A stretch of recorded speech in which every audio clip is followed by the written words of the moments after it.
안녕하세요. 소니캐스트 이신열입니다. 오늘은 다이나믹 마이크로폰과 콘덴서 마이크로폰을 함께 사용하면 안 되는 이유에 대해서 알아보도록 하겠습니다. 제가 요즘 들어서 마이크로폰에 대한 동영상을 몇 개 올리게 되었는데요. 그 이유는 올해 5월 19일 서울대학교 뉴미디어 통신공동연구소 대강의실에서 마이크로폰 측정 및 분석 세미나가 개최될 예정입니다. 코로나 바이러스로 인해서 정확하게 결정된 바는 아니지만 5월 달에는 코로나 바이러스가 진정이 될 것으로 믿고 현재 세미나 신청을 받고 있습니다. 신청 방법은 이름, 그 다음에 소속, 전화번호를 남기시고 신열@gmail.com으로 이렇게 신청서를 보내주시면 되겠습니다. 자, 그럼 시작해 보도록 하겠습니다. 다이나믹 마이크로폰은 무빙 코일 마이크로폰이라고도 얘기합니다. 외부에서 압력이 교란이 되면 다이아프레임이 상하 운동을 하게 되고 따라서 아래에 붙어 있는 코일도 같이 상하 운동을 하게 됩니다. 진동판이 움직이게 되면 전압이 발생하게 되는데요. 우리가 중고등학교 때 배운 플레밍의 오른손 법칙에 따라서 발전이 일어나게 되는데요. 이것은 바로 진동판의 속도, 즉 코일이 움직이는 속도에 의해서 전압이 발생된다는 것입니다. 이러한 다이나믹 마이크로폰은 바로 속도형 변환 장치가 되겠습니다.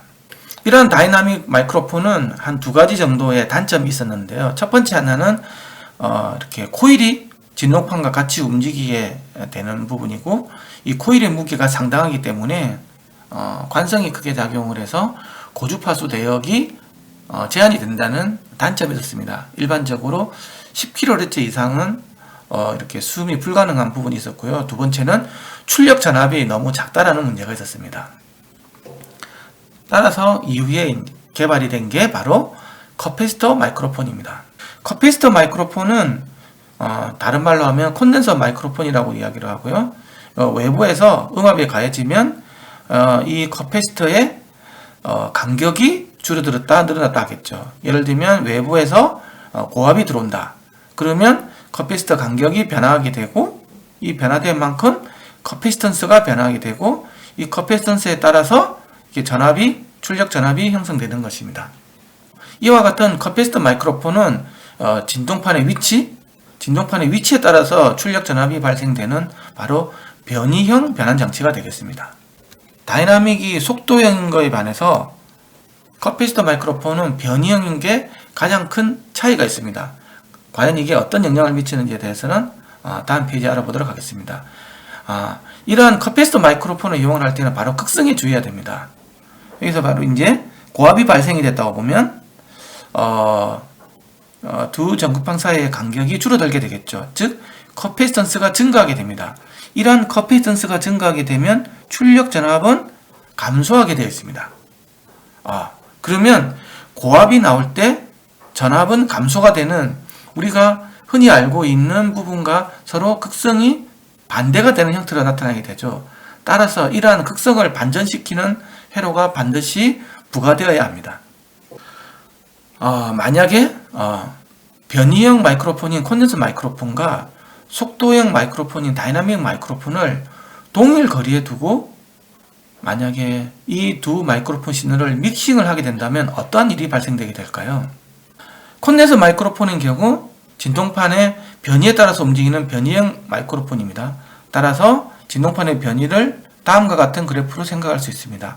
A와 C와 E는 변이가 0이 되게 되어 있고, B에서는 변이가 최대, D에서는 변이가 최소가 됩니다.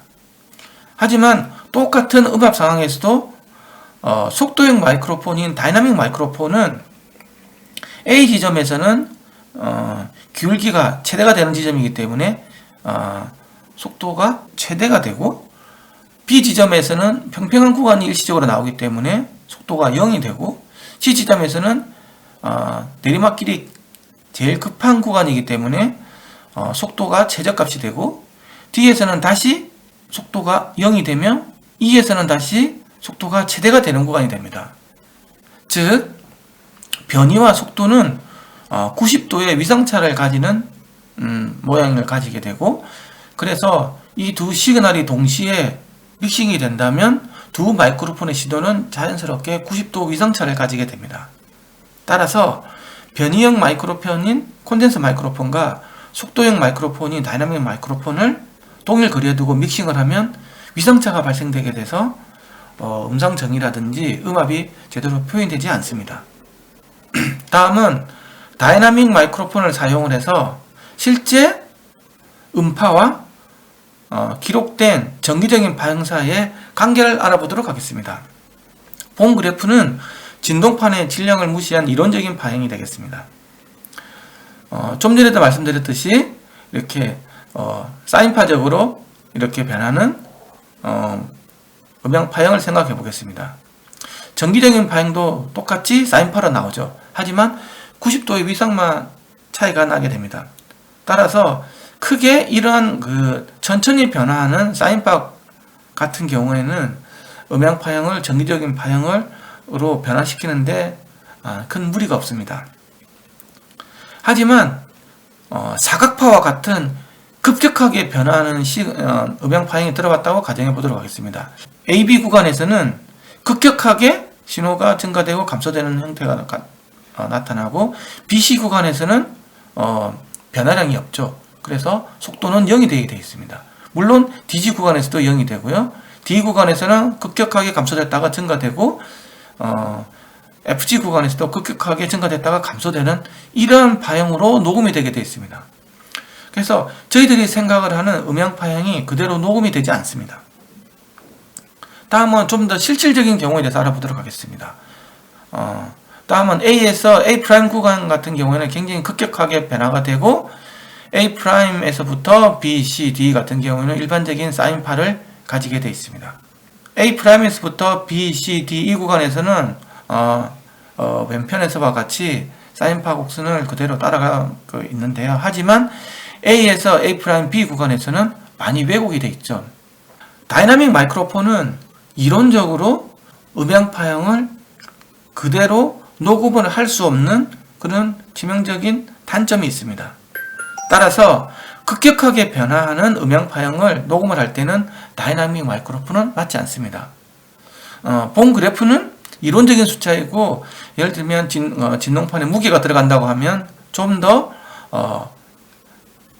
실제로는 사인파에 가깝게는 나오긴 하겠죠. 하지만 근본적으로는 음향 파형을 그대로 정기적인 파형으로 변환시키는 것은 불가능합니다. 다음은 커패시터 마이크로폰인데요. 변이형 변환 장치가 되겠죠. 그래서 만약에 음향 파형이 이렇게 들어온다. 이렇게 들어올 때도 똑같이 정기적인 파형도 거의 유사하게 들어오고요.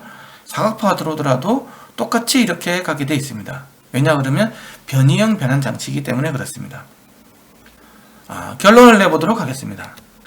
다이나믹 마이크로폰과 컨덴서 마이크로폰을 동일 거리에 위치시킨 상태에서 녹음 후 믹싱을 하게 된다면 90도 위상차가 생기게 됩니다. 그래서 절대로 이렇게 녹음을 하시면 안 됩니다. 그래서 만약에 동일 거리에서 녹음을 원하신다고 한다면 같은 종류의 마이크로폰을 사용할 것을 권장합니다. 그리고 다이나믹 마이크로폰은 본질적으로 급격하게 바뀌는 음파를 그대로 녹음할 수는 없습니다. 따라서 보다 정확한 녹음을 위해서는 컨덴서 마이크로폰을 사용하는 것이 좀 더 유리하다고 할 수 있겠습니다. 오늘은 다이나믹 마이크로폰과 컨덴서 마이크로폰을 동시에 녹음했을 때 어떤 일이 벌어지는지에 대해서 알아보았습니다. 다음에는 좀 더 유익한 음향 정보로 찾아오도록 하겠습니다. 감사합니다.